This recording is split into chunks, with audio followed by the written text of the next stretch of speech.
Inilah suasana saat tim evakuasi menunggu jemputan helikopter untuk membawa korban pertama pesawat ATR 42500. Tim tampak berada di tengah lumpur dan berupaya agar mayat dapat diangkut tanpa kendala ke atas helikopter.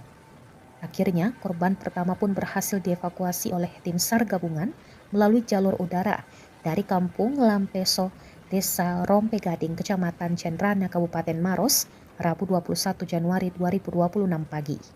Evakuasi dilakukan menggunakan helikopter AS365N3 Plus Taupin milik Basarnas Makassar setelah kondisi cuaca di lokasi kejadian dinyatakan mendukung.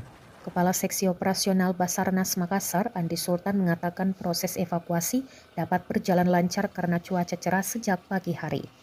Helikopter Taupin Basarnas diberangkatkan dari Lampeso pada pukul 7:47 waktu Indonesia Tengah. Proses pengangkatan jenazah menggunakan metode hoist dilakukan pada pukul 7:59 waktu Indonesia Tengah. Selanjutnya helikopter bertolak menuju Lanut Sultan Hasanuddin, Kota Makassar.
Download Tribun X sekarang, menghadirkan lokal menjadi Indonesia.